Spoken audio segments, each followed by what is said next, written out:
모두가 화목한 가정을 이룰 때에 돌아가신 부모님이든 살아계신 부모님이든 그분들에게 정말 효도하는 그런 것일 것입니다. 미국의 3대 대통령을 지낸 토마스 제퍼슨, 그분은 독립선언서를 만드신 분이지 않습니까?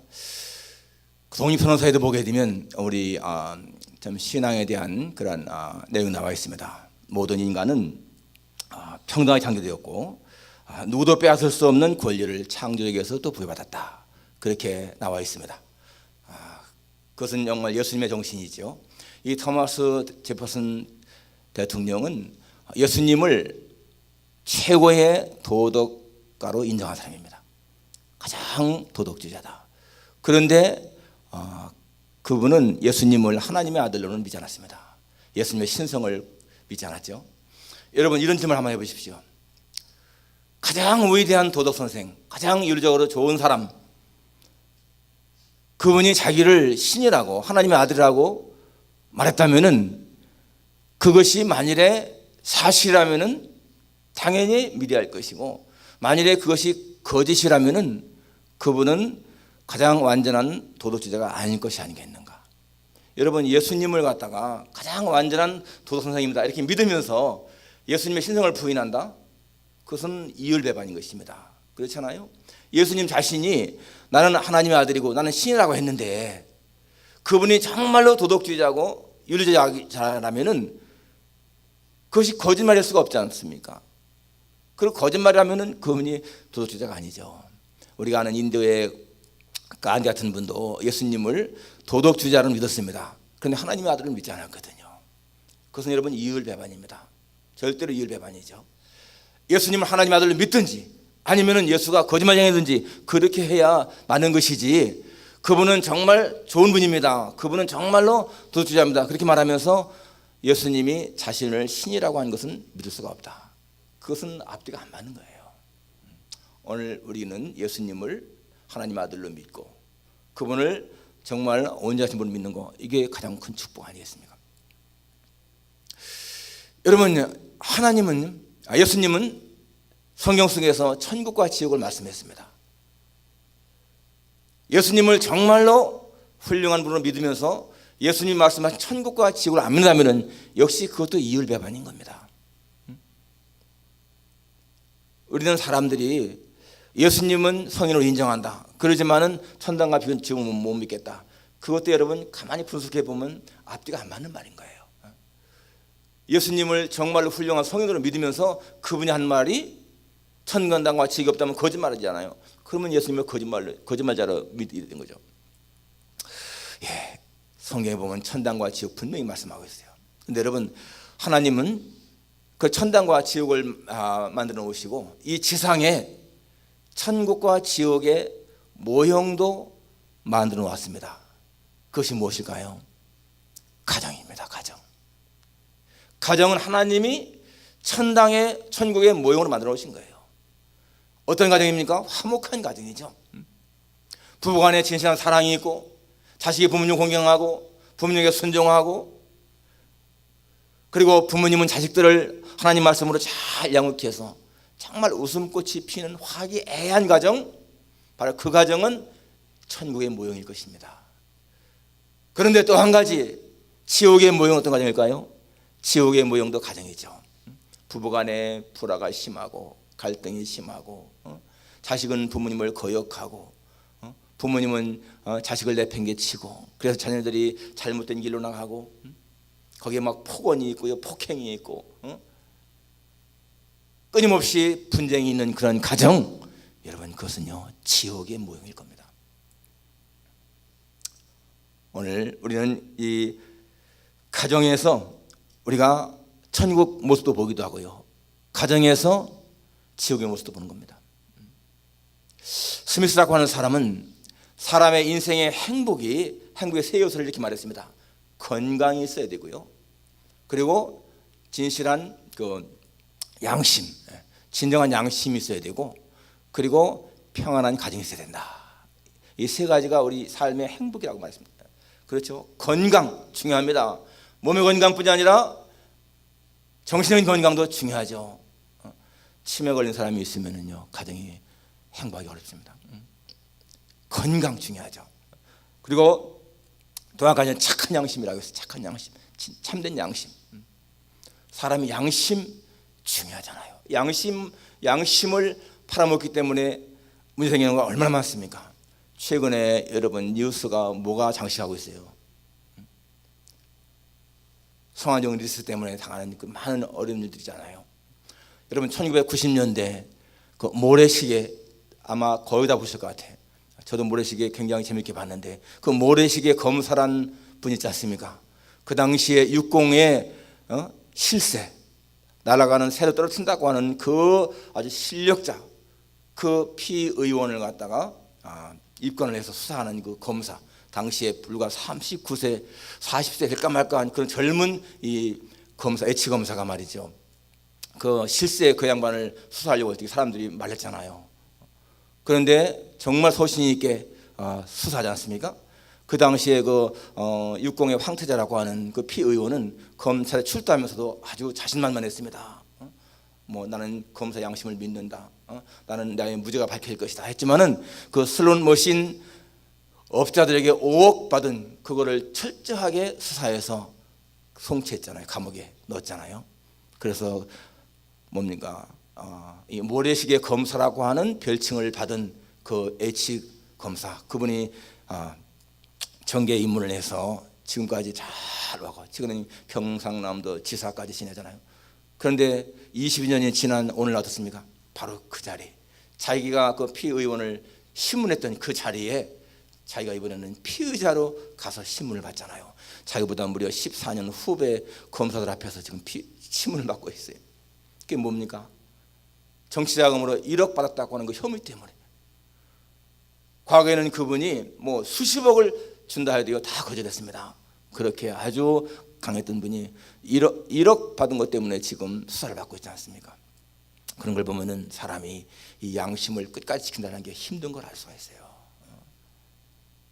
그분은 보니까 뭐 그 사건 이후에는 여자가 나오는 술집에도 절대 안 가고 절대 뇌물 안 받고 그렇게 해왔는데 이번에 1억 때문에 지금 그렇게 최대의 정치 위기를 맞이하고 있습니다.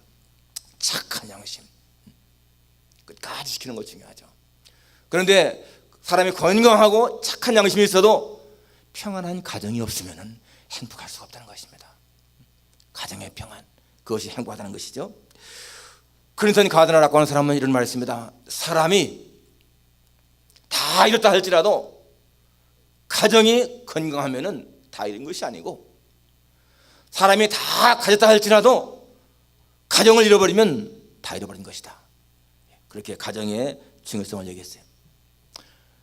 그렇습니다, 여러분. 가정이 살아있습니다. 가정이 건강하면 절대로 그 사람은 불행한 것이 아니라는 거예요. 여러분, 예수님이 제일 처음에 기적을 행할 때에 그 가나 혼인집에서 그 기적을 행하셨는데 그 의미가 있는 거 아니겠습니까? 그 혼인집에, 잔치집에 포도주가 떨어져 가게 되면 얼마나 큰 수치겠습니까? 결혼하는 집이. 그런데 그런 가정의 어려운 문제를 예수님이 해결해 주신 것은 가정을 중시하는 거라는 거예요. 그래서 우리 기독교는 여러분 가정을 중시하는 것이라는 것입니다. 지금 참 많은 사람들이 세상적으로 출세하고 뭐 굉장히 돈 많이 벌고 하는데 내면을 보게 되면은 얼마나 많은 가정들이 무너져가는지, 얼마나 많은 가정이 깨져가는지 알 수가 없습니다. 세상적인 성공이나 출세 중요한 것인데 여러분 정말 중요한 것은 뭐예요? 가정이라는 것이죠. 가정이 깨어지고 가정이 실패하면은 다 실패한다는 거예요. 가정이 무너지면 여러분 우리 삶의 기반이 무너지는 거 아니겠습니까? 그러니까 여러분 이 가정을 지키는 것이 얼마나 중요한 것인가 기억해야 됩니다. 여러분의 가정이 지금 평안하다면요, 건강하다면은 세상에 부러울 것이 없습니다. 부러워할 필요가 없는 거예요. 성경에 보니까 뭐라고 나옵니까? 사람이 땅에 올 적에, 사람이 이 땅에 올 적에 가져온 것이 없다. 그렇기 때문에 죽을 때도 가져온 것이 없다. 그렇습니다. 그래서 우리가 먹을 것이 있고 입을 것이 있으면 족한 줄 알라고 했습니다. 여러분, 우리가 정말 너무 가난에 쪼들리는 것도 문제지만은 그렇게 뭐 가난에 쪼들리지 아니하고 먹을 것이 있고 입을 것이 있고요. 그리고 큰 빚도 없고 정말 가정이 건강하다면은 우리는 감사해야 돼요. 이것이 행복이라는 것이죠. 훨씬 더 많이 가지면서도 불행한 사람들이 너무나 많다는 것입니다. 그렇기 때문에 우리는 성경 말씀대로 내게 먹을 것이 있고 입을 것이 있고 가정이 평안하면은 하나님 감사합니다. 그래야 돼요. 감사합니다. 여러분, 사람들이 가난할 적에는 가난만 벗어나면은 행복하겠다 그렇게 생각합니다. 많은 사람들이 정말 가난만 벗어나면 행복하겠다. 그런데 그렇게 해서 열심히 일하고 돈을 모으고 그러는데 어떻습니까? 가난을 벗어나게 되면은 또 다른 문제가 생기잖아요. 그것이 무엇입니까? 가정이 허물어지는 거예요. 가정이. 돈은 더 많아졌는데 부부간의 사랑이 더 식어져 버려가지고서 갈등이 생기게 되고 갈라서는 경우가 얼마나 많습니까? 이 세상에 돈 많은 사람들 많잖아요. 돈 많은 사람들 많은데 그 사람들이 과연 우리가 보는 것처럼 그렇게 행복할까? 그렇지 않습니다. 돈은 많은데 너무나 많은 문제 때문에 가정이 깨진 경우가 얼마나 많습니까? 그러니까 가정의 행복은 절대로 돈 문제가 아니라는 거예요. 돈 문제가 아니고 건강한 가정, 화목한 가정이라는 것이죠. 그렇습니다. 우리 사람의 그 행복은 하나님이 세운 가정의 질서가 잘 유지될 때 이루어집니다. 하나님이 세운 가정의 질서. 그런데 여러분 어떻습니까? 최근에 자꾸 깨지잖아요. 남편은 아내를 정말 사랑하고 아내는 남편을 존경하고 순종하고 그것이 하나님이 세운 질서인데 그 깨어지잖아요. 자꾸만. 그래서 이런 말이 있더라고. 남편이 반찬 투정을 하게 되면요, 애기가 하나 있을 적엔 그런데 여보 반찬이 맛이 없어? 미안해, 내가 애기 때문에 제대로 반찬 못 만들었어. 내일은 맛있는 거 만들어줄게. 애기 둘쯤 있으면은 좀 달라진다는 거예요. 왜 그래? 괜찮은데 먹을 만한데. 애들도 아니고. 그러다 애가 셋쯤 생기면은 어떠죠? 반찬을 확 집어가면서 배불렀군.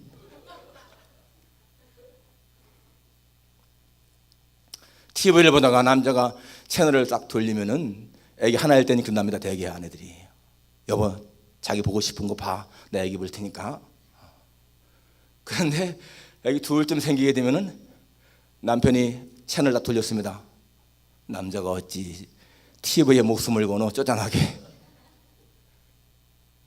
그런데 셋 애가 생기면 어떻게 한다고요? 애가 셋 생기는 남편이 자기도 모르게 채널 돌렸어요. 그러면 아내가 탁 째려보다가 셋 센다. 하나 둘. 남자들의 권위가 약해진다는 얘기인데 그래도 미국에 사는 사람들은 안 그런 것 같아요. 한국은 진짜 그런 것 같습니다. 한국은 진짜. 드라마에 멋있는 탤런트가 나오게 되면은 여자들이 애기 하나일 적에는 잘생겨도 속은 별로일 거야. 나는 자기가 제일 좋아. 쫑알쫑알 그렇게 좋아한다 얘기하다가 둘쯤 애기가 있을 적에는 나도 애가 없다면 저런 남자와 한번 데이트할 텐데. 새 생길 적에는 어떻게 나와요? 애가 새 생기게 되면은 멋진 남자 나오면 남편을 다 꼬나보다 그런답니다. 당장 내 눈앞에서 사라진다. 실시. 여러분 현재 정말 남자들의 권위가 이렇게 떨어졌어요. 그는 남자들에게도 문제가 있지만은 여자에게도 문제가 있고 사회 풍조가 문제인 것 같아요. 그리고 가장 큰 것은요 매스컴의 문제야. TV, 드라마 이 모든 것들이 사람을 다 그렇게 몰아가는 거예요. 정말 사회를 나쁘게 만드는 거 이 TV 제작자들. 근데 그 사람들은 그렇게 안 만들면 시청률이 안 올라가니까 그렇게 만들 수밖에 없는 거예요. 이 사회가 얼마나 사회 구조가 나쁜 것인가를 알 수 있지 않습니까? 사람들은 다 희생자입니다. 희생자. 그런 것들의 희생자예요. 정치인들에 대한 희생, 그런 매스컴, 언론인들에 대한 희생 너무나 많습니다. 이런 상황 속에서 가정을 잘 지켜나가는 거 쉽지가 않죠. 근데 중요한 것은요 여자들의 몫인 거예요. 여자들이 바르게 서 있으면은 그 가정은 잘 됩니다. 남자의 신앙이 조금 못해도 여자의 신앙이 바르게 서 있는 가정은요 절대 흔들림 없습니다. 그러니까 우리 여러분들 정말 책임감을 느껴야 돼. 내 가정의 행복과 불행은 내 손에 있다. 이거 확실히 믿어야 돼요. 여러분 오늘 본문에 나오는 이 솔로몬의 이 말씀 생각해 보십시오. 마른 떡 한 조각만 있고도 화목하는 것이 제육이 집에 가득하고도 다투는 것보다 나으니라. 이게 누구의 말입니까? 솔로몬이 지은 것이거든요. 솔로몬이 잠언 전서였지 않습니까? 잠언 전도서 다 솔로몬의 기록한 것인데, 오늘 솔로몬, 우리가 생각할 적에 솔로몬 하면 어떻게 생각합니까? 전무후무한 부영화 누린 사람 아니에요? 전무후무한 지혜자 아닙니까? 왕으로서 막강한 권력을 누렸고 주위에 수많은 왕들이 종을 바친 그러한 사람, 아내가 700명, 첩이 300명, 그런 사람이었습니다.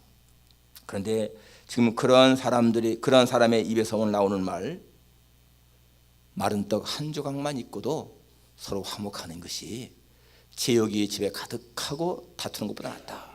여러분, 이것은요 솔로몬이 자기의 생활 체험에서 나온 말입니다.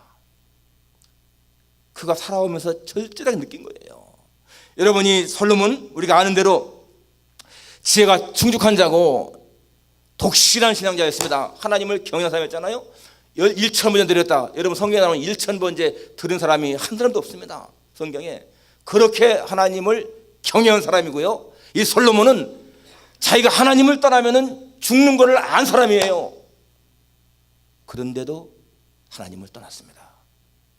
성경은 뭐라고 말하냐면은 여인들이, 그 아내 여인들이 솔로몬의 마음을 돌이켜서 하나님에게서 떠나서 다른 신을 섬기게 했다라고 나옵니다. 솔로몬이 그렇게 신앙이 좋은 사람이었지만은 1,000명의 여인들을 어떻게 당하겠어요? 그 가정에서 여러분 시기 질투 없었겠습니까? 그 1,000명의 아내들이, 첩들이. 그러니까 솔로몬은 성경에 보는 여러 가지로 말을 많이 하고 있습니다. 또 여간 채소를 먹으며 서로 사랑하는 것이 살진 소를 먹으며 서로 미워하는 것보다 낫다, 그런 말도 있고요. 잠언에 나오는 많은 말도 보십시오. 미움은 다툼을 일으켜도 사랑은 허물을 덮느니라. 미움과 사랑에 대해서 솔로몬은 정말 자기의 아내들 때문에 뼈저리게 체험한 사람일 겁니다. 그렇게 아내가 많고 첩이 많은 것이 절대로 행복이 아니라는 거죠. 아마 모르긴 해도 솔로몬은 나중에 말년에 분명히 후회했을 거예요. 후회, 그죠? 내가 왜 이렇게 많은 아내를 거느렸는가? 다 정략 결혼이잖아요. 정략 결혼. 사랑해서 결혼한 것이 아니잖아요. 그 나라와의 관계 때문에 정략 결혼, 그 나라의 공주를 아내로 맞이하고 다 이런 거잖아요. 그러니까 분명히 후회했을 거예요. 말년에는 내가 왜 이렇게 재물을 많이 모았는가? 재물 웬만큼만 있어도 괜찮은데 그렇게 많은 재물을 모으고, 그런 부귀영화가 별것이 아니라는 걸 깨달은 사람이죠. 그러니까 그렇게 전무후무한 부귀영화 누리고 지혜가 충족해도 오늘 본문처럼 마른 떡 한 조각만 있고도 서로 화목하는 것이 제육이 집에 가득하고 다투는 것보다 낫구나. 이걸 뼈저리게 깨달은 사람의 고백인 거예요. 오늘 우리는 이 솔로몬의 고백을 우리 마음속에 새겨야 됩니다. 정말 그렇구나. 재산이 많은 것, 그것이 우리의 삶의 행복이 아니고 정말 건강한 가정, 화목한 가정이 행복한 것이구나. 이거를 우리 뼈저리게 새겨야 돼요. 그러니까 가족 간에 사랑이 있으면은 여러분 상대방을 덮어주잖아요. 다른 사람들이 저놈은 낭란이야 라고 손가락질하는 그 사람도요, 그 사람의 어머니는 절대로 평하지 않습니다. 왜? 사랑이 있기 때문에, 내 자식이기 때문에. 남들이 다 비난을 하고 욕을 하는 자식을 할지라도요, 그 자식의 어머니는 그 자식을 사랑하기 때문에요, 나쁘게 안 보이는 거예요. 우리에게 정말 사랑이 있다면 다른 사람의 허물을 덮어줄 수가 있습니다. 교인도 마찬가지고 자녀도 마찬가지고. 자녀들이 이제 막 운전 배우다가 사고 내더라도요, 거기 책망할 거 없습니다. 이미 벌써 벌어진 일이잖아요. 거기에 대해서 책망을 하고 막 욕을 해봐야 돌이킬 수 없는 거죠. 아이에게 상처만 주는 것이지. 얘야, 운전 배우다 보면 실수도 하는 거다. 다음부터는 좀 더 조심하고 괜찮아 이렇게 하는 것이 훨씬 좋은 것이지, 그 아이를 책망 막 나무라는 것이 좋은 것이 아니라는 거예요. 여러분, 색깔이 우리가 아름답다라고 말하는 것은요, 색깔이 다 조화를 이루기 때문에 그렇습니다. 조화를 이루기 때문에, 다양성 가운데에서 하나의 조화를 이루기 때문에 색깔이 아름다운 거예요. 한 가지 색깔만 있으면 어떻습니까? 별로 아름답지가 않습니다. 빨간색만 다 있다, 뭐 노란색만 있다, 얼마나 지루하겠습니까? 색깔이 다 어울려 있으니까 아름다운 거 아니겠습니까? 소리도 마찬가지죠. 한 소리만 난다 생각해 보세요. 지난 수요일 날 우리 김철원 교수 와서 이 피아노 연주하는데 정말 놀랐죠. 야, 어쩌면 그렇게 피아노 연주를 잘할까? 손이 보이지도 않고 그 소리의 조화, 화음. 그러니까요, 소리는 화음을 이루어야 되는 것이고 사람은 화목해야 된다는 거예요. 조화를 이루어야 되는 거예요. 조화. 그 사람이 다 달라도 문제가 아닌 것은 그렇게 다르지만은 다양성 가운데에서 어떤 일치성이 있고 조화가 있으니까 아름다운 것입니다. 나와 다르다, 성격이 다르다, 그것 때문에 상대방을 싫어할 것이 아닌 거예요. 나와 뭔가 다르다는 얘기는 그 사람과 내가 조화를 이루면 좋을 수 있다는 것입니다. 그렇기 때문에 다 그것을 우리가 인정해야 한다는 것입니다. 그런데 우리가 정말 이렇게 사람과 화목하려면은 그 전에 해야 할 것이 무엇인가 하면 하나님과 화목이 이루어져야 한다는 것입니다. 성경은 이렇게 말하죠. 너는 하나님과 화목하고 평안하라. 그리하면 복이 네게 임하리라. 욥기에서 나오는 말입니다. 너는 하나님과 화목하고 평안하라. 그리하면 복이 네게 임하리라. 하나님과 화목하게 되면 마음이 평안함이 있고, 그리고 다른 사람하고도 화목할 수가 있는 것입니다. 또 잠언서에는 그런 말이 나옵니다. 사람의 행위가 여호와를 기쁘시게 하면 그 사람의 원수라도 그와 화목하게 되느니라. 사람의 행위가 하나님을 기쁘시게 하면은요, 그 사람의 원수라도 하나님은 그 사람과 화목하게 한다는 것입니다. 그러니까 우리가 화목할 적에 먼저 하나님과 화목이 이루어져야 사람과의 화목도 이루어진다. 우리가 그렇게 화목하게 되면 어떻습니까? 예수님 말씀에 산상수훈에 보니까 화평케 하는 복이 있나니 하나님의 아들이라 일컬음을 받을 것입니다. 여러분, 우리가 이렇게 사람과 화목하게 되면은 우리 주님이 너는 내 아들이구나 인정한다는 거예요. 예수님의 세례 받으시고 올라오실 적에 하늘에서 음성을 이기는 이는 내 사랑하는 아들이요 내 기뻐하는 자라. 하나님의 음성이잖아요. 이는 내 사랑하는 아들이다, 내 기뻐하는 자다. 우리가 정말 그렇게 비스매에 걸어 살게 되면은 하나님 보실 적에 과연 너는 내 아들이구나, 너는 내 딸이구나 하신다는 것입니다. 하나님에게 인정받는 삶이라는 것이죠. 우리는 어디 가든지 여러분 이런 화목을 이루는 삶을 산다는 거예요. 가정에서도 마찬가지고, 교회에서도 마찬가지고, 내가 가는 모든 어디든지 내가 속한 공동체 안에서 화목을 이루어가는 사람, 그 사람이 진실로 주님이 기뻐하시는 사람이라는 것입니다. 우리의 가정이 정말 화목한 가정이 되어서 여러분 남을 부러워하지 않고 언제든지 만족하고 감사하는 그런 삶을 살아가시기를 주님의 이름으로 축원합니다. 기도하겠습니다.